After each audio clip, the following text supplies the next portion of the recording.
The crisp morning air wrapped the streets in gentle golden light, rustling the fallen leaves across the cobblestones. In a quiet corner of the city, where the hustle faded into the background, stood the Willow Cafe, a small brick building draped with ivy, its windows always glowing with a comforting warmth. This was Sophie Lane's favorite little hideaway, where she graded papers, scribbled notes in her journal, or sometimes just watched life flow past without having to participate. But today wasn't for quiet reflection. Today her mother had insisted she go on a blind date. Just one, her mother had said. What's the harm? Sophie had agreed reluctantly, thinking of it as a minor obligation rather than anything romantic. She pushed open the door at exactly 10. The bell above jingled softly, and the aroma of coffee and pastries wrapped around her like a warm blanket. Her chest tightened slightly, the kind of nervous anticipation she hadn't felt in years. Blonde hair pinned back, soft cream sweater tucked neatly under a beige coat, she scanned the room. Her gaze landed on a man seated near the window. He wasn't flashy, wasn't dressed to impress, just a worn navy coat over a simple shirt, casual shoes that had seen better days. He looked up, and his eyes met hers. Warm, calm, unassuming, a smile tugged at the corners of his mouth. "Sophie?" he asked quietly. "Yes," she nodded, trying to steady her racing heartbeat. "I'm Leo. Hope you don't mind. I got here a little early." Sophie smiled faintly, sliding into the chair opposite him. Everything about him screamed ordinary. No watch, no fancy gadgets, nothing to suggest wealth or power. His hair was slightly tousled from the morning breeze, and the book he held seemed well-worn like an old friend. "You read?" she asked, nodding toward the hardcover. "All the time," he replied with a gentle grin. "Keeps me out of trouble." It was such a simple line, but something about the ease of it made Sophie relax for the first time in weeks. Her past relationships, she realized, had always felt like performances, charming on the surface but hollow underneath. This man was different. Their conversation flowed naturally. Sophie chose chamomile tea, Leo black coffee. "I like it bitter," he said casually. "Bitter takes time to appreciate," she teased, eyebrow raised. "Like some truths in life," he chuckled softly. "Occupational hazard," he said with a wink. "And you? What do you do?" Sophie watched him carefully, noting the subtle humility in his tone. "I teach literature at the local high school," she answered. "Ah," he nodded thoughtfully. "Then you see the world differently." A quiet pause fell between them, but it was comfortable, not awkward. Then, through the slightly open cafe door, a scruffy little dog appeared. Its tail wagged eagerly as it peered inside, nose sniffing the air. Without hesitation, Leo tore a small piece of his scone and tapped it gently against the glass. The dog eagerly took it and trotted away. Sophie blinked in surprise. "That's kind of unexpected," he shrugged, his smile soft. "I pass him often. Never asks for much, just grateful when he can get it." Something about that honesty, the lack of pretense, made Sophie's lips curl into a genuine smile. For the first time in years, she felt unguarded, unpressured, unjudged. Hours could have passed, unnoticed. They spoke of trivial things, favorite books, coffee preferences, early morning routines, but every word revealed something deeper. Sophie found herself laughing quietly at his small quirks, appreciating the simplicity of his presence.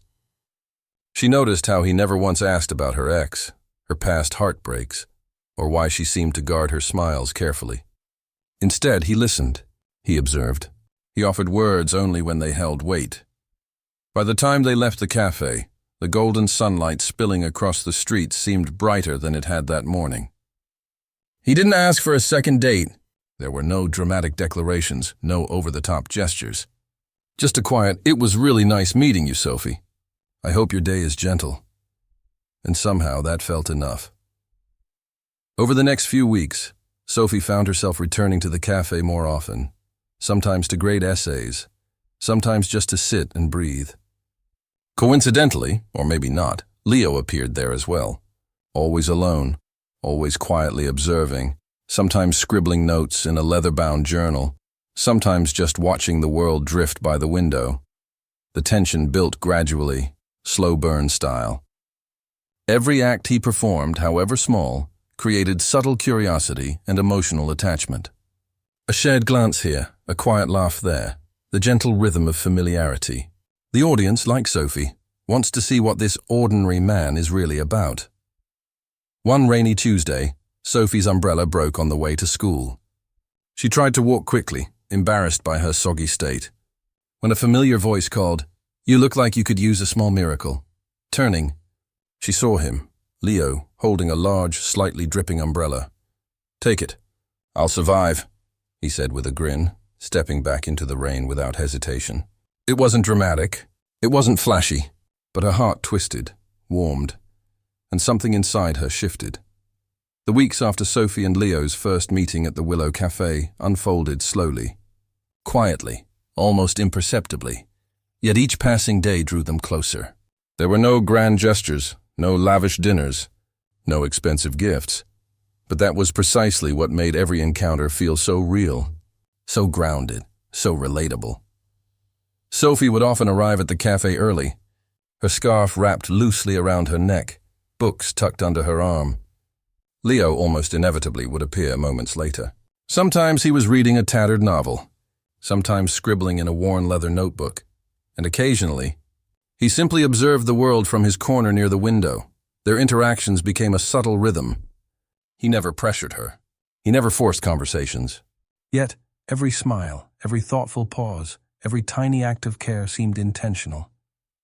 It was as if he existed just enough to be noticed without overwhelming her, and Sophie found herself anticipating these moments, feeling a quiet flutter in her chest every time she caught sight of him. One crisp autumn morning, Sophie was walking home from school, carrying a stack of grading papers. The wind tugged at her coat, and a sudden gust sent some of the papers tumbling across the street. She chased them down frantically, cursing under her breath. That's when she noticed a familiar figure leaning against a lamppost, holding one of her scattered papers. "Got your missing essays," Leo said, handing them back with a small smile.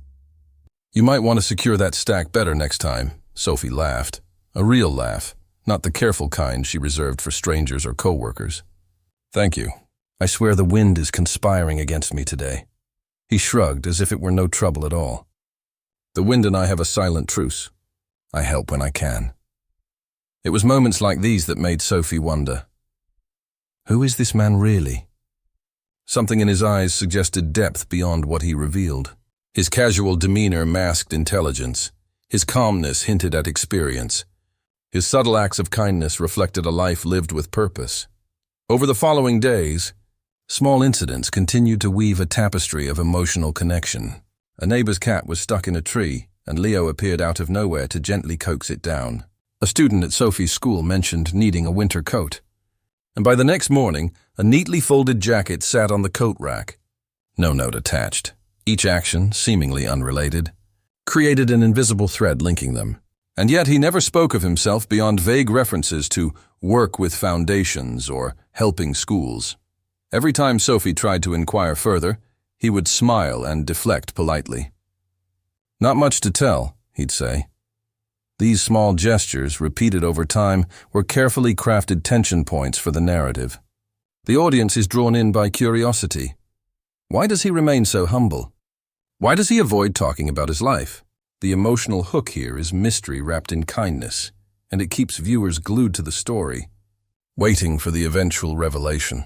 One rainy afternoon, Sophie called in sick from school, feeling feverish and drained.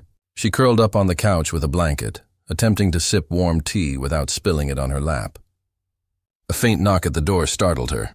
Peeking out, she saw Leo standing in the mist, holding a thermos and a plastic bag. "Chicken porridge," he said simply. "Mom used to make it when I was sick."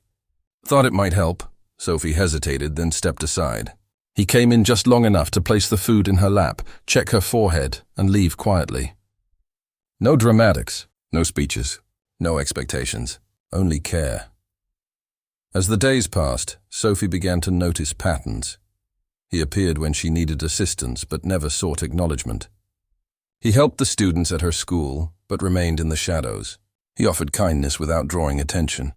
These subtle cues foreshadowed the ultimate revelation of his hidden wealth and influence.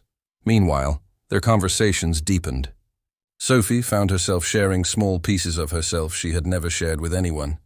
Frustrations with work, her love for poetry, childhood memories, and even her quiet fears. Leo listened attentively, occasionally offering insights that were simple yet profound. He had a way of making her feel seen, without needing to impress her. One day, while browsing the local weekend market, Sophie noticed a 7th grader struggling with a broken backpack. Before she could intervene, Leo quietly handed the child a new one, labeled with the student's name, but no signature. The act was anonymous, thoughtful, and perfectly consistent with everything he had done before. Sophie's curiosity grew exponentially. Who was this man? Why did he avoid talking about himself? Every small kindness, every subtle act became a clue in a puzzle she couldn't yet solve. The audience's engagement peaks here, as viewers are emotionally invested in both Sophie's growing affection and the mystery of Leo's true identity. The slow warmth of their growing connection was shattered one crisp morning in a way Sophie could never have anticipated. For weeks, Leo's quiet presence had been a constant comfort. Unexpected acts of kindness, his attentive listening, the subtle way he made her feel seen without words. But trust, Sophie realized, was fragile. And when the truth begins to surface, the heart often doesn't know how to respond. It began with a television broadcast. Sophie was at home, grading papers, the soft hum of the heater in the background. Buster curled at her feet. The news anchor's voice cut through the quiet. A record-breaking donation has just been announced by the Bennett Foundation, earmarked for local schools in need. The CEO, Leo Bennett, has pledged $20 million to ensure educational equity nationwide. Sophie froze. Leo Bennett, the same man who had appeared in her life, who had carried her scattered papers, brought soup when she was sick, quietly handed out backpacks, was the billionaire philanthropist the news described. Her mind raced. Every act of kindness, every subtle gesture, every moment of humility was now reframed in a new, almost unbelievable context. How could she not have noticed? How could she have trusted someone who had hidden something so fundamental? Her emotions spiraled, shock, disbelief, anger, and even a pang of betrayal. She replayed every interaction in her mind. The careful way he avoided talking about his work, the vague references to helping schools, the way he deflected questions about his life, all now seemed like deliberate omissions. The following days were tense and quiet. Sophie avoided him. She didn't return his calls. She didn't answer messages. The small, comforting rhythm they had built was replaced by a deafening silence. Her heart ached, not because of lack of affection, but because trust had been fractured. Meanwhile, Leo, fully aware of the growing distance, respected it. His silence wasn't neglect, but a quiet acknowledgement that Sophie needed space to process the truth. He understood that revealing his true identity risked losing the authenticity of their connection, and perhaps even the possibility of love itself.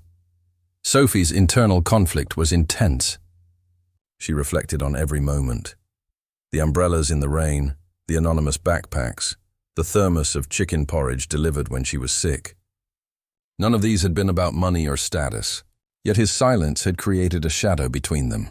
She wanted to feel anger, to feel betrayal, but all she felt was confusion. One rainy Friday, a plain brown package appeared at her doorstep. No return address, just her name written neatly on the front. She left it for hours, pacing, cleaning, and avoiding the inevitable moment of opening it. Eventually, curiosity overcame hesitation. Inside was a familiar book, a copy of the poetry collection she had once lent Leo during a quiet conversation at the cafe, carefully annotated with her notes.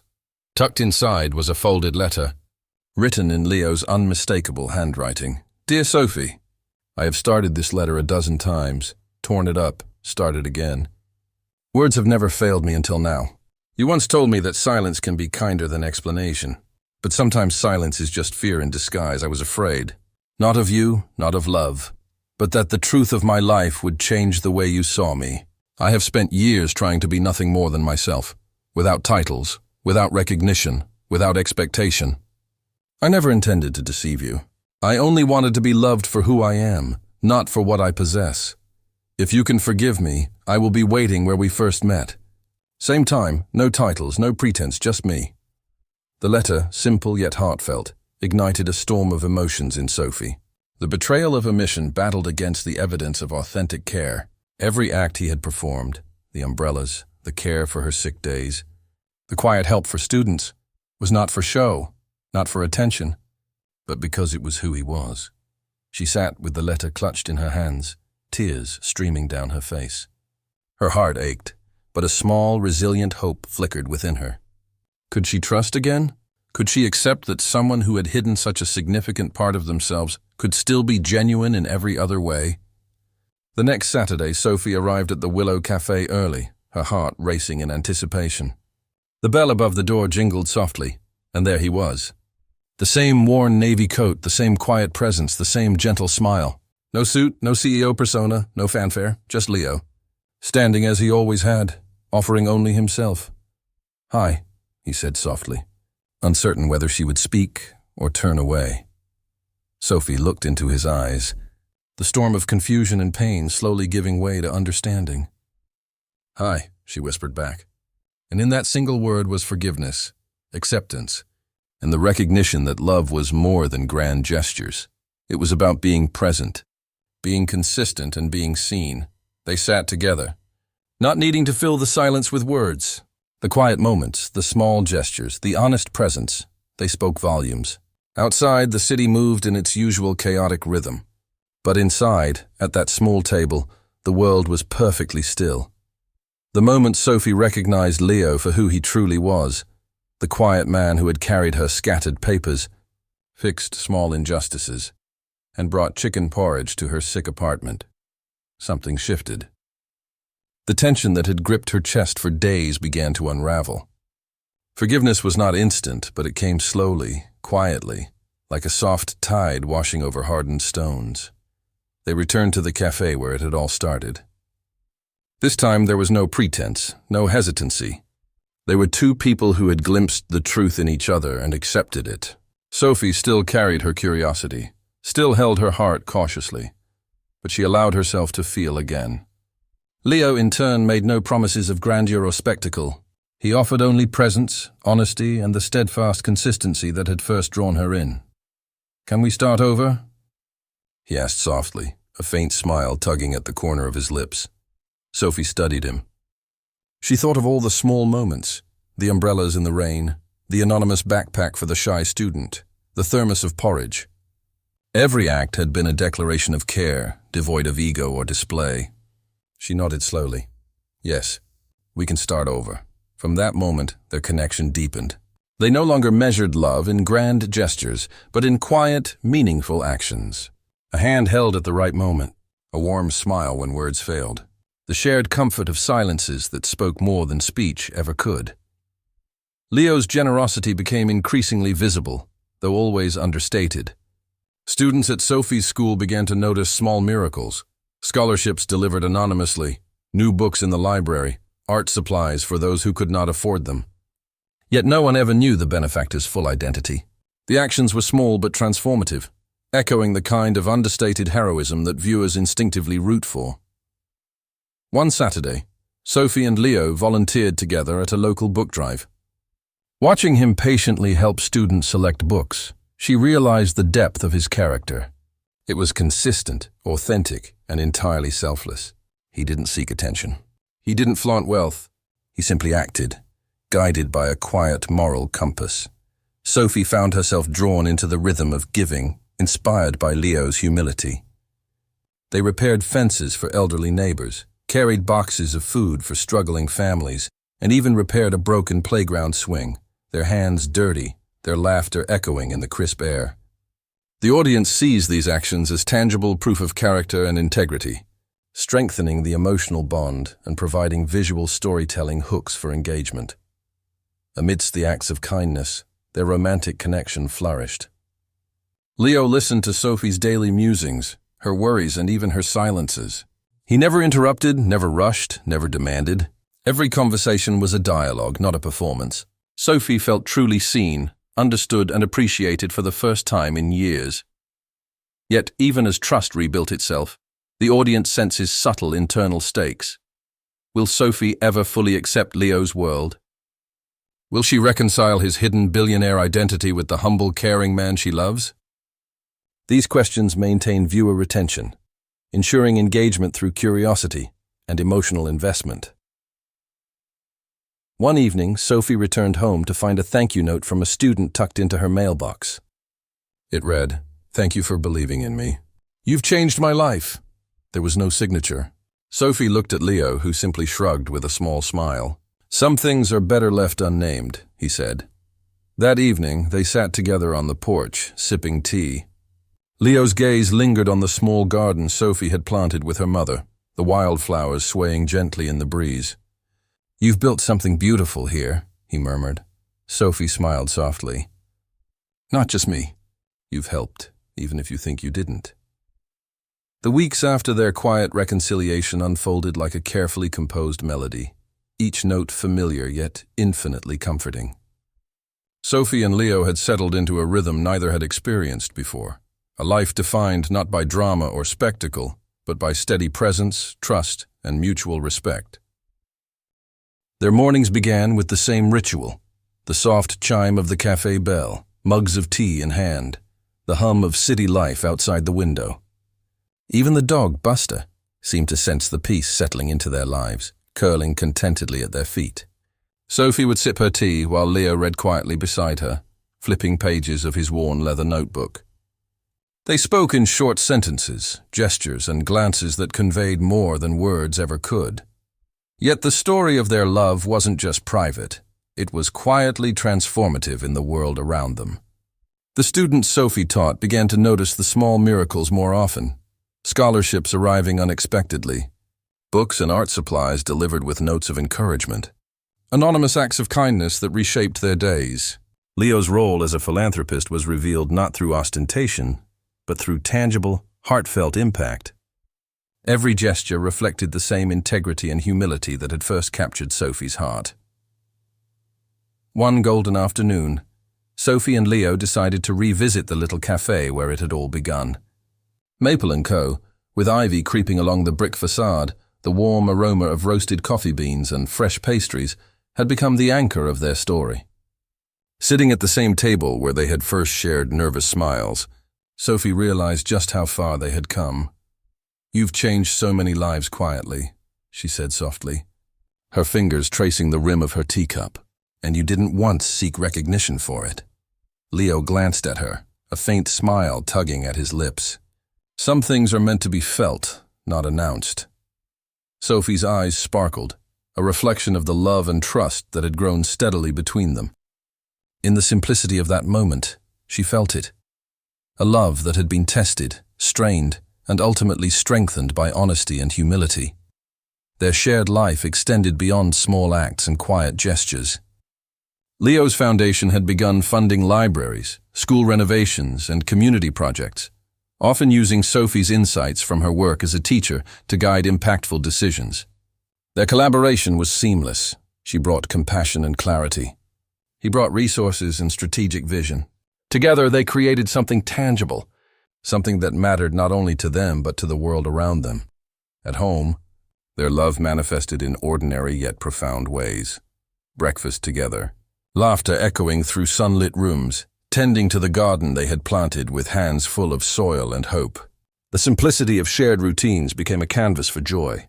Leo's coat no longer symbolized hidden wealth. It symbolized a man choosing authenticity over status every single day.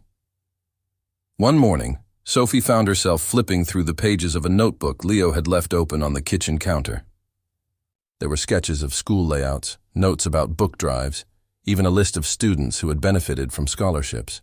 Beneath it all, a simple line in his careful handwriting. "For Sophie, who taught me that quiet love can be the loudest force of all." It was a reminder that their love story wasn't built on grand declarations, but on consistent, genuine presence. It was this quiet power, the way Leo had shown up without expectation, the way Sophie had allowed herself to trust, that had made their relationship unshakable. Life wasn't perfect. It never is. Leo occasionally burned the toast, Sophie's plants sometimes wilted despite her care, but these small imperfections were the beauty of reality, grounding them in the present rather than chasing illusion. And in that reality, their love flourished. They also began giving back together in ways that felt deeply personal, hosting literacy workshops for children, organizing weekend art classes for local students, and supporting single parents in the community. Each act, though small in the eyes of the world, was monumental to those it touched. And always, they remained anonymous enough to ensure the purity of the gesture outweighed recognition. Sophie sometimes reflected on the journey that had brought her here. The blind date, the cautious trust, the surprise revelation of Leo's hidden billionaire identity. It had all led to something far more profound than she had imagined. It wasn't about money, status, or even the thrill of discovery. It was about finding a soul that aligned with hers, someone who made everyday life extraordinary through authenticity, patience, and care. One crisp Saturday, as autumn leaves danced along the cobblestone streets, Leo led Sophie to a small park near the school where she taught. A bench had been reserved, overlooking a tiny pond where ducks glided gracefully. He handed her a simple bouquet of wildflowers, freshly picked from the garden they had nurtured together. "For you," he said softly. "For all the quiet ways you've changed my life." Sophie accepted the flowers, her heart swelling. "And you've changed mine," she whispered. The world seemed to pause around them, the gentle rustling of leaves and distant laughter the only soundtrack needed. No words were required beyond that acknowledgement of shared love, of mutual respect, of a life rebuilt and strengthened by both vulnerability and courage. Months later, the cafe where it all began hosted a small community reading event. Sophie read poetry, children from her school performed, and Leo watched proudly from the back, quietly handing out books to anyone who needed one. The room buzzed with warmth, connection, and hope. Watching the smiles on children's faces, Sophie realized that the quiet acts of love, the gestures that had initially felt so small, were in fact monumental. That night, walking home together under a blanket of stars, Sophie felt a deep sense of contentment. Life wasn't perfect. It was better. It was real. Their love wasn't built on illusions or performances, but on truth, patience, and unwavering presence. Inside their shared home, the routine carried on. The smell of coffee, the sound of pages turning, Buster's gentle snore by the fireplace. The chaos of the world outside no longer threatened the peace they had built within. Their love had weathered uncertainty, revealed itself through hidden generosity, and matured into a quiet, unstoppable force. Sophie often reflected on the journey, the small gestures, the trust, the heartbreak of a mission, and the eventual revelation. She understood now that true love isn't always loud, dramatic, or public. It's often quiet, patient, and persistent. The kind of love that shows up without expectation and stays even when tested. As dawn broke each day, the first light spilling over the porch of their modest home, they sipped coffee together. The world outside continued at its relentless pace, but inside, they found happiness in simple moments. Laughter over burnt toast, reading together in comfortable silence, planting new flowers in the garden, and supporting the students whose lives they had,